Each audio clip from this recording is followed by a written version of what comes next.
Umroh sesuai Quran dan Sunnah bersama Karya Imtak. Terjangkau, nyaman, amanah, berpengalaman, sesuai dengan Quran dan Sunnah. Fasilitas, perlengkapan umroh manasik dan handling, hotel bintang 4 dan 5 staraf, dekat dengan Masjid Al-Haram, pesawat Saudi Airlines Direct Jeddah, makan 3 kali sehari, bus AC dan snack, free rihlah maklim Makkah Madinah, free air jam-jam. Antara umroh satu dan umroh lainnya, itu akan menghapus dosa di antara keduanya. Dan haji mabrur tidak ada balasannya melainkan surga. Hadis riwayat Bukhari Muslim. Daftar segera, seat terbatas. Telepon atau WA di 0811 206 5536. Karya Imtak, wujudkan niat suci Anda bersama kami. Bismillahirrahmanirrahim. Alhamdulillahirrahmanirrahim. Asyhadu an la ilaha illallah wahdahu la syarikalah wa asyhadu anna Muhammadan abduhu wa rasuluhu lazi la nabiyya ba'dah. Waktu iman, pemirsa Persis TV dimanapun berada, kembali Persis TV menayangkan program Ramadan dakwah ini. Insyaallah dalam kesempatan ini kita akan menghadirkan salah satu narasumber yang ada di PP Persis, Al-Ustadz Dr. Haji Haris Muslim, LCMA. Beliau sebagai Mudir Ma'had Imarat Putra, kemudian beliau juga sebagai Sekretaris Umum PP Persis. Ustadz Haris, Damang? Saya alhamdulillah, Ustadz. Alhamdulillah, ya, masih tampak segar walaupun di suasana Ramadan. Insyaallah yang akan kita angkat tema pada kesempatan ini seputar urgensi ukhuwah. Sebelum nanti kami memandu untuk asar dialog, kami persilahkan kepada Al-Ustadz untuk memberikan prolognya. Mangga Ustadz. Alhamdulillahilladzi allafa baina qulubina fa asbahna bi ni'matihi ikhwana. Asyhadu an la ilaha illallah wahdahu la syarika lah wa asyhadu anna Muhammadan abduhu wa rasuluhu alladzi la nabiyya ba'dahu amma ba'du. Terima kasih Ustadz Dejen dan pemirsa Persis TV yang kami banggakan. Alhamdulillah kita bertemu kembali dalam siaran Ramadan Persis TV ini. Tentu ini adalah sebuah kesempatan yang sangat berharga sekali. Dan di bulan Ramadan yang kita sedang jalankan ini, mudah-mudahan Allah Subhanahu wa Ta'ala senantiasa memberikan bimbingannya kepada kita semua. Para pemirsa yang dimuliakan Allah Subhanahu wa Ta'ala, banyak sekali makna dari bulan Ramadan dan banyak sekali hikmah pelajaran yang bisa kita petik dari bulan Ramadan. Di antaranya adalah bagaimana Ramadan ini bisa mempersatukan umat. Ramadan ini bisa merajut kembali tali ukhuwah. Karena setelah kita menjalani kehidupan selama setahun lamanya, 11 bulan lamanya, keimanan kita ini betul-betul menghadapi berbagai macam ujian. Baik itu dari diri kita pribadi ataupun dari lingkungan kita, sehingga potensi-potensi untuk melunturkan, untuk menurunkan kualitas keimanan kita, juga semangat kita di dalam melaksanakan ibadah kepada Allah Subhanahu wa Ta'ala, tentu ini sangat menghadapi tantangan yang luar biasa. Dan salah satunya adalah bagaimana kita juga menghadapi tantangan di dalam menjaga tali ukhuwah, tali persaudaraan sesama muslim. Dan biasanya momentum Ramadan itu kembali mempertautkan hati kita, ya, dan ini kita bisa rasakan. Jadi Ramadan itu bagaimana menyentuh kalbu kita, sanubari kita, sehingga kepekaan kita selaku muslim itu di bulan Ramadan betul-betul dilatih kembali, betul-betul diasah kembali. Rasa lapar yang kita alami itu mengingatkan kita kepada penderitaan saudara-saudara kita. Kita merasakan lapar hari ini, saudara-saudara kita merasakan laparnya setiap hari.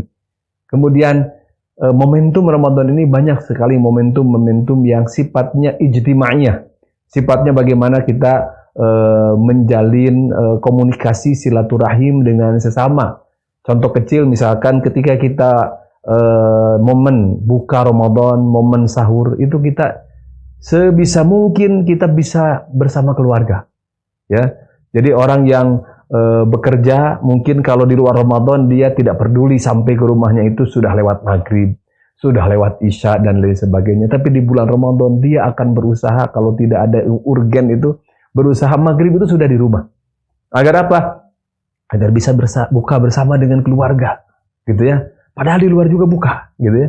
Padahal setiap hari juga mungkin kita bertemu dengan keluarga. Tapi makan bersama iftar di bulan Ramadan dengan keluarga itu berbeda. Belum lagi mungkin dalam sekup yang lebih ini kita misalkan di bulan Ramadan ini sudah sering sekali banyak momentum kumpul-kumpul sejajan ya, buka bersama dan lain sebagainya. Yang itu adalah merajut kembali ya kebersamaan, merajut kembali persaudaraan, dan dengan saum ini hati kita menjadi tersentuh kembali, terasa kembali. Dan itulah salah satu faktor bagaimana Ramadan ini di antara hikmahnya gitu ya, di antara sekian ribu hikmah dari bulan Ramadan yang nantinya dibingkai di dalam kata takwa sebagai dari puncak derajat keimanan seorang muslim, itu adalah bagaimana juga seorang muslim bisa menjaga interaksi sosial yang baik dengan sesama muslim khususnya dan dengan sesama manusia pada umumnya. Dan itu di bulan Ramadan mestinya kita sadari. Ya, mestinya kita sadari ini adalah momentum yang mempersatukan, apalagi misalkan biasanya meskipun tidak ada syariatnya sejajan ya. Jadi meskipun tidak ada syariatnya sebelum Ramadan jol ujug-ujug tiba-tiba kita ingin minta maaf kepada orang tua gitu ya, kepada saudara, kepada teman, kepada itu ada kesadaran. Jadi Ramadan menyadarkan gitu. Nanti ketika datang lebaran ya Idul Fitri gitu kan, sebetulnya tidak ada syariat minta maaf Idul Fitri itu ya.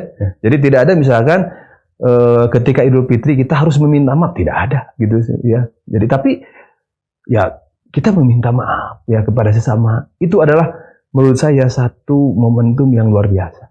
Dan ini adalah bagaimana Ramadan menyentuh hati kita dan kembali mempertautkan hati kita dan mempererat ikatan persaudaraan antar sesama muslim khususnya di bulan yang penuh berkah ini. Mungkin Ustaz Jajan kurang lebih itu prolog dari saya. Ya, terima kasih pemirsa Ikhwatul Iman Persis TV yang dimuliakan Allah Subhanahu wa taala. Cukup menarik prolog yang disampaikan oleh Ustadz Haris Muslim tadi, bahwa Ramadan betul-betul harus menghadirkan makna ya berbagai hal untuk wilayah-wilayah sosial kita. Ramadan kali ini cukup spesial Sadaris ya, karena kita berada pasca pemilu, betul. Pasca pesta demokrasi hajat 5 tahunan, sebagai warga negara kita sudah melakukan apresiasi terlepas dari siapapun yang menang dan yang belum menang gitu ya. Gitu. Bagaimana Ustaz menanggapi fenomena pemilu kaitan dengan Ramadan ini Ustaz? Baik, terima kasih Ustaz Jajan. Jadi yang pertama kita pahami dan kita sadari, dan saya melihat kesadaran ini sangat besar di kalangan umat Islam dan di kalangan warga Jamiah Persatuan Islam juga khususnya gitu ya, bahwa kesadaran melibatkan diri di dalam pesta demokrasi gitu, dan kita sebagai bagian dari bangsa dan bagian dari negara punya tanggung jawab untuk menyalurkan aspirasi kita dan ikhtiar untuk memilih pemimpin yang menurut kita lebih baik. Dan ini adalah satu hal yang sangat positif gitu ya, satu hal yang sangat positif. Tetapi memang layaknya di bulan momentum pesta demokrasi seperti itu suka banyak ekses gitu ya, banyak ekses dan cukup mengganggu dan cukup juga kadang-kadang memberikan gangguan terhadap stabilitas ukhuwah Islamiyah gitu ya, stabilitas persaudaraan, karena bisa jadi beda pilihan, kemudian menjadi beda sikap, kemudian beda sikap kita terhadap orang tersebut. Bahkan mungkin tidak jarang diikuti dengan kata-kata yang kurang baik, diikuti dengan cacian, diikuti dengan hal segala macam.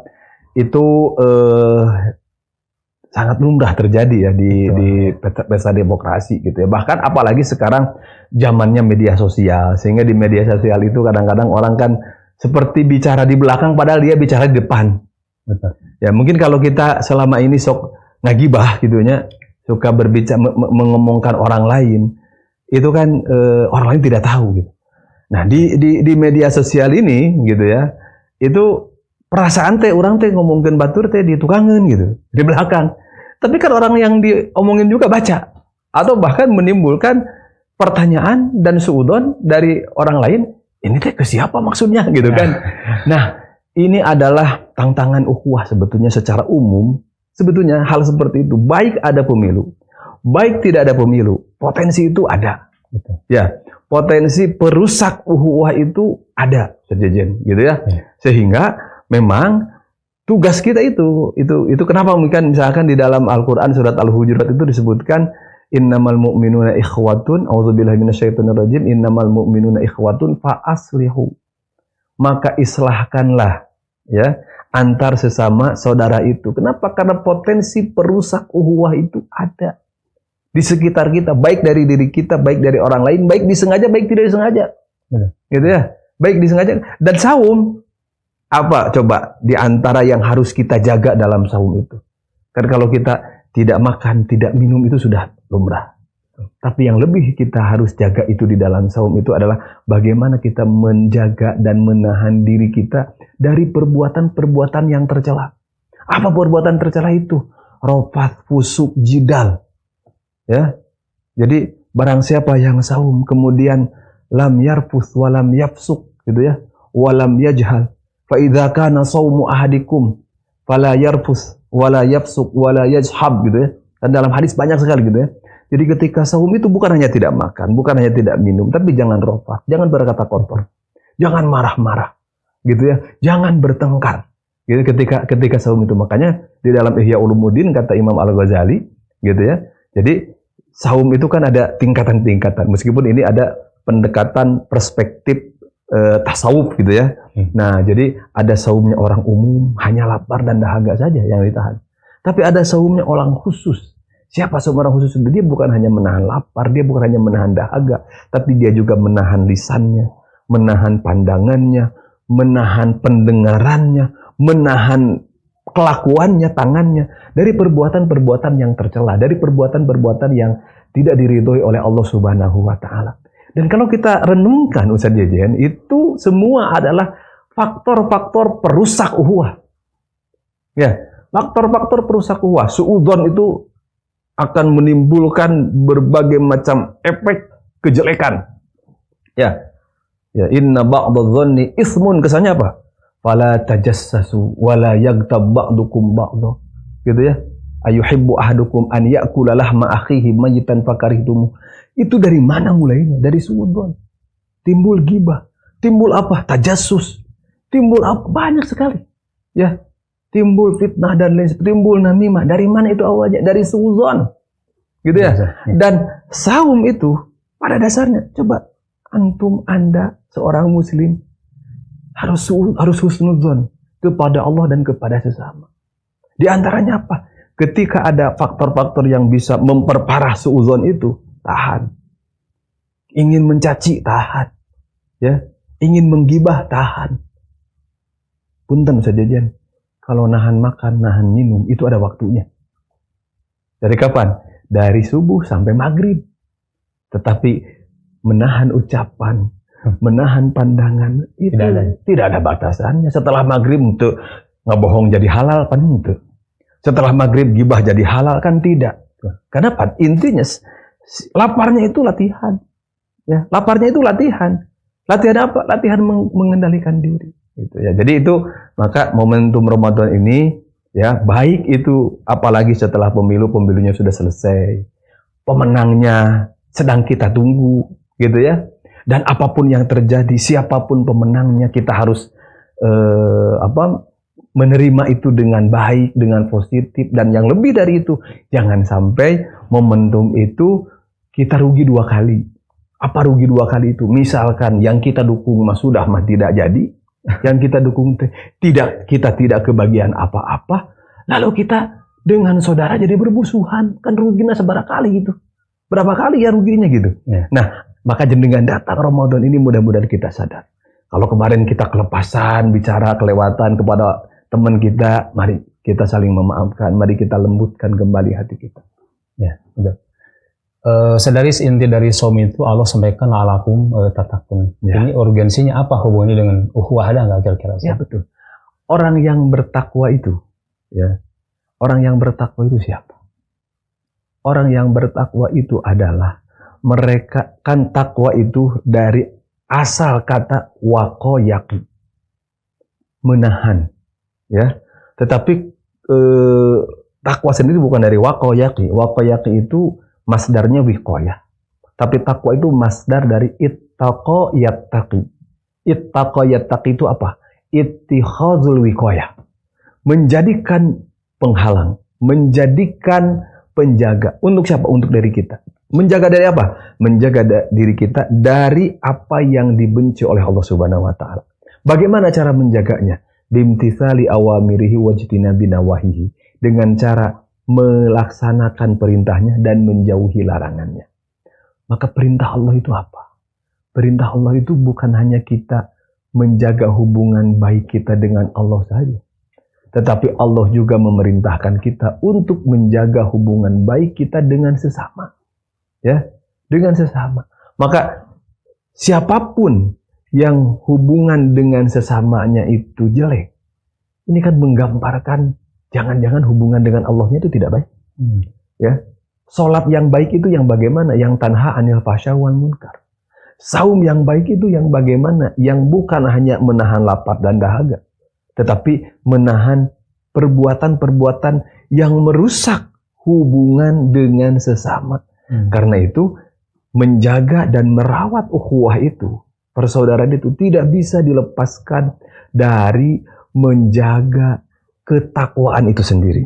Apalagi kalau kita misalkan baca surat Al-Baqarah ya, 177 masalah ya, yang laisal birra an tuwallu wujuhakum qibala al-masyriq wal maghrib walakinnal birra man amana billahi wal yawmil akhir wal malaikati wal kitabi wan nabiyyin wa atal mala ala hubbihi dzawil qurba wal yatama waskin dan seterusnya.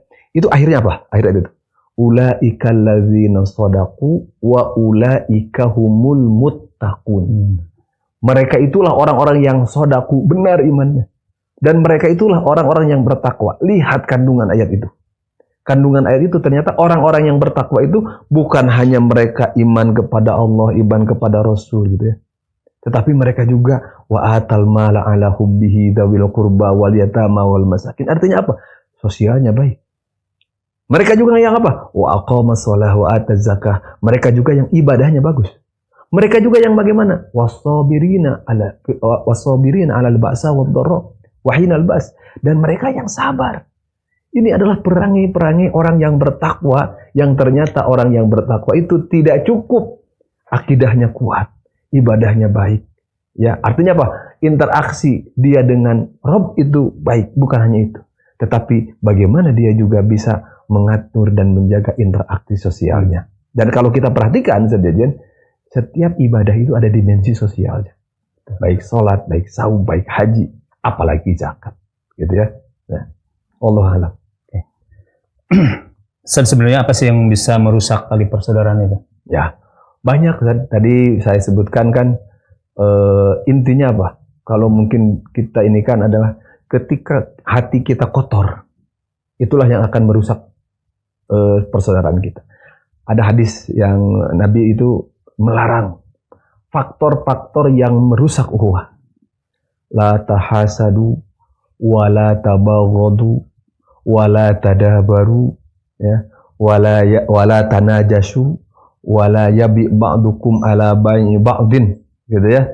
Nah, at-taqwa hahuna kata Nabi itu 3 kali ya. Itu adalah hal-hal yang bisa merusak persaudaraan. La tahasadu, jangan kalian saling hasad, saling iri, saling dengki. Apa itu hasad? Hasad itu tamanni zawalin ni'mati anil ghair. Wala tabaghadu, jangan saling benci. Wala tadabaru, jangan saling berpaling. Ya. Wala tanajasu, jangan saling nipu. Wala yabi ba'dukum ala bai'i ba'din. Ya. Dan janganlah seseorang mengganggu akad jual beli orang lain. Ya.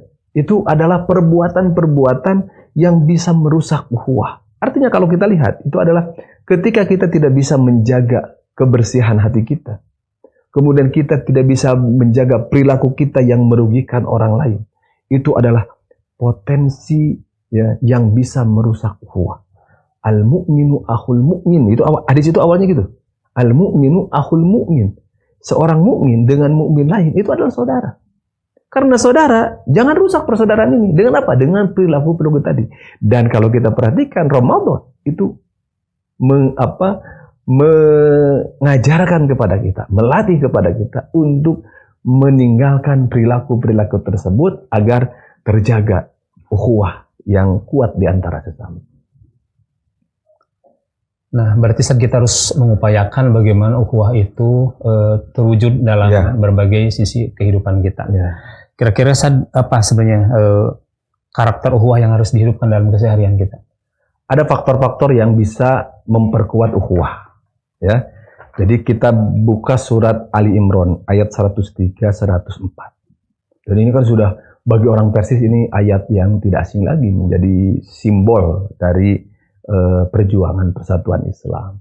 Allah berfirman, "A'udzubillahi minasyaitonirrajim, wa'tasimu bihablillahi jami'an wa la tafarraqu wadhkuru ni'matallahi 'alaikum id kuntum a'daan fa'alafa baina qulubikum fa asbahtum bi ni'matihi ikhwana wa kuntum 'ala syafa hufratin minan nari fa anqadzakum minha kadzalika yubayyinullahu lakum ayatihi la'allakum tahtadun wal takum minkum ummatun yad'una ilal khairi wa ya'muruna bil ma'ruf wa yanhauna 'anil munkari wa ulaika humul muflihun." Ayat ini memang satu paket sedikit. Ya, jadi satu paket, dan ini sering disebut ayat ukhuwah. Gitu ya, ayat ukhuwah. Jadi kalau tadi saya menyampaikan sesuai dengan pertanyaan dari Ustaz Dirjen adalah faktor-faktor yang merusak ukhuwah. Di dalam ayat ini adalah faktor-faktor yang membina dan membangun ukhuwah. Ya, kita tidak usah terjemahkan lagi lah ya. Ayat ini, tapi di dalam ayat ini saya baca buku Abdul Halim Mahmud. Syekh Abdul Halim Mahmud itu dulu adalah Syekh Al-Azhar. Beliau menulis buku namanya Fiqhul Ukhuwah Al-Islamiyah. Di dalam buku tersebut beliau mengatakan bahwa faktor yang bisa mengikat tali persaudaraan itu, atau bisa disebut rukun-rukun ukhuwah itu ada 4. Mengambil dari ayat ini, rukun ukhuwah itu ada 4. Pertama adalah al-i'tisam bihablillah. Berpegang teguh kepada tali Allah. Berpegang teguh kepada Al-Quran dan As-Sunnah. Artinya apa? Tidak mungkin tercipta ikatan ukhuwah yang benar, ikatan ukhuwah yang kuat, kalau tidak benar iktisamnya, berpegangnya kepada ajaran Allah Subhanahu wa Ta'ala. Itu yang pertama. Yang kedua, adamut tafarruq. Jangan bercerai-berai. Wala tafarraqu. Ya. Jadi jangan mengikuti potensi perpecahan ini. Jadi segala bentuk potensi perpecahan ini harus diantisipasi. Dan ini sebetulnya nyambung dengan yang rukun yang ketiga. Apa itu? Dan ini menurut saya sebetulnya kuncinya ini. Iktilaful qulub. Apa iktilaful qulub itu? Jadi terikatnya hati. Iktilaf itu arti asalnya itu jinak.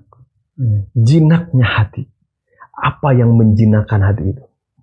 Yang menjinakkan hati itu keimanan. Yang menjinakkan itu Islam.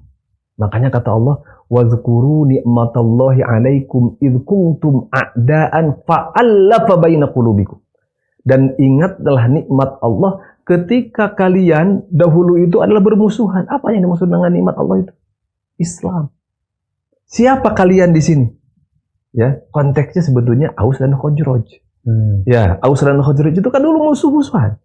Tapi ketika Islam masuk ke hati mereka, kan tidak didamaikan, damai sendiri. Jadi Islam ini menjinakkan. Saya tadi katakan melatih kepekaan hati kita. Ya, jadi dengan Islam ini menjinakkan dan mempersatukan, dan itu adalah nikmat. Wadhkuru ni'matallahi 'alaikum id kuntum a'daan fa'alafa bainakum. Jadi i'tisam bihablillah, adamut tafarruq, i'tilaful qulub. Yang terakhir apa? Dakwah. Ya, amar ma'ruf nahi munkar. Ya, jadi jangan begini, ya karena saudara, ya sudah, tidak ada amar ma'ruf nahi munkar. Justru bagian dari persaudaraan itu adalah mengingatkan saudara kita ketika mereka salah. Ya, mengajak kepada mereka kepada kebenaran, itu bagian dari persaudaraan. Gak ada dulur cenah tong dicarekan, da dulur tong ditegor, justru karena dulur ku urang ditegor. Ya, lamun batur makeun bae sasar oge, gitu ya. Tapi karena ini saudara, Demikian juga ketika kita yang melakukan kesalahan, ketika orang lain, saudara kita yang menegur kita, saudara kita yang mengingatkan kita, itu adalah bagian dari kasih sayang, bagian dari ikatan persaudaraan yang kuat. Nah, 4 faktor inilah yang memperkuat ukhuwah itu sendiri, yang membangun ukhuwah itu sendiri, dan keempat faktor ini semuanya itu dilatih di Ramadan itu saja. Ya. Ya. Salah satu saja yang merenggangkan ukhuwah itu adalah karena kepentingan kelompok, gitu. Sehingga pribadi pun menjadi tergerus. Betul. Kadangkala orang sudah mengatakan dulur jadi batur. Gitu. Seperti apa ini? Ya, ini sebetulnya kembali lagi kepada kesadaran kita terhadap kepentingan kita. Jadi kepentingan kita ini kepentingan apa sebetulnya? Gitu ya. Kepentingan kita ini kepentingan pribadi atau kepentingan kelompok dalam arti pragmatis yang ya duniawi, atau kepentingan kita ini adalah kemaslahatan. Ya, baik itu kemaslahatan pribadi atau kemaslahatan bersama. Nah, kalau kepentingannya itu kemaslahatan, yang maslahat ini adalah standarnya adalah maslahat secara agama, gitu ya. Ya, karena kalau maslahat standarnya secara pribadi, secara kelompok itu akan menjadi menjadi absurd dan menjadi sensitif. Kemudian orang punya standar berbeda-beda. Tapi kalau maslahat itu dimaksudnya adalah maslahat standar kemaslahatan secara agama kita, maka saya pikir insya Allah segala bentuk kepentingan-kepentingan itu akan lebur dengan sendirinya. Ya, jadi pertama kita harus mendahulukan tidak kepentingan pribadi, tetapi kepentingan bersama. Ya, mungkin kalau disebutkan kelompok juga ini bisa berkonotasi pribadi sejujurnya, sehingga kita kalau misalkan dalam konteks pemilu kemarin, kepentingan partainya, kepentingan caleg yang didukungnya, kepentingan capres yang didukungnya. Dinamika itu silahkan kemarin terlaksana, tapi sekarang sudah selesai, sudah kita kembali lagi bahwa semua adalah saudara. Bahwa kemarin itu sempat ada perilaku yang mungkin kita tidak senang dari teman kita, mungkin teman kita juga ada perilaku yang tidak senang dari kita. Maka itu kembali kepada ada maslahat yang harus kita jaga, yaitu kemaslahatan bersama yang standarnya adalah ini adalah ridho Allah Subhanahu wa taala. Ya. Jadi kalau standarnya adalah ridho Allah Subhanahu wa taala, insya Allah kita akan kesampingkan kepentingan-kepentingan yang sifatnya duniawi yang bisa mengganggu. Kepentingan dunia itu tidak ada masalah sebetulnya, selama tidak mengganggu kepentingan ilahi, gitu ya. Jadi menurut saya kita sadar kembalilah, tugas kita selaku mukmin itu apa? Kepentingan utama kita selaku mukmin itu apa? Dalam konteks berjamiah, kepentingan jamiah yang lebih besar itu apa? Kalau kita kembali kepada hal ini, maka insya Allah. Kemudian kemarin ada salah langkah segala macam, kan tinggal kita introspeksi.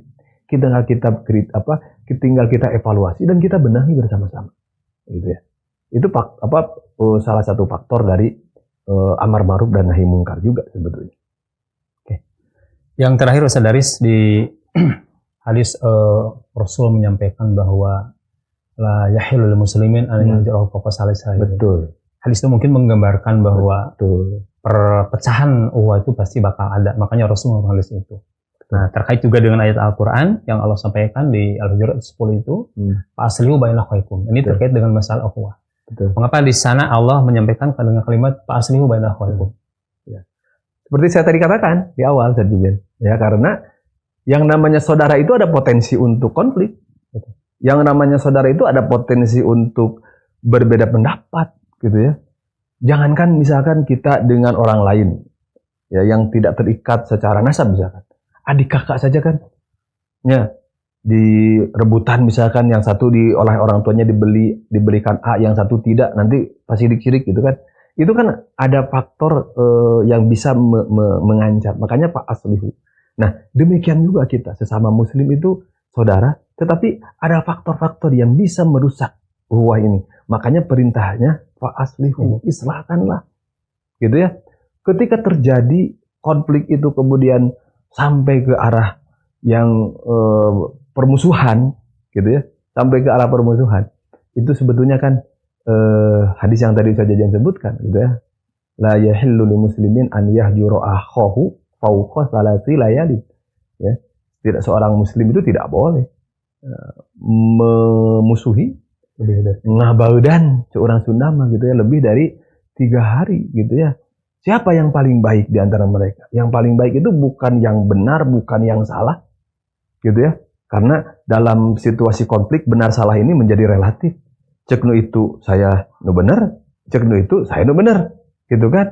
Maka di sini kata apa? Yang kata Rasul yang paling baik itu adalah yang awal mula mengucapkan salam, awal mula mengajak berdamai. Dan jangan lupa salah satu amal yang sangat terpuji itu adalah mendamaikan 2 orang yang berseteru. Bahkan di dalam hadis yang mengatakan salah satu bohong yang dibolehkan, bohong kan tidak boleh. Nah, salah satu bohong yang dibolehkan itu bohong untuk mendamaikan orang yang berseteru. Jadi kalau kita misalkan ini A dengan B itu bertengkar, ya, A menyalahkan B, B menyalahkan A, datang si C. Si C itu berbohong kepada si A, membagus-baguskan si A, si B, gitu kan? Padahal si B tidak begitu. Kemudian dia datang ke si B, membagus-baguskan si A, si C ini. Kemudian dengan mediasi si C ini, mereka sadar dan mereka jadi damai.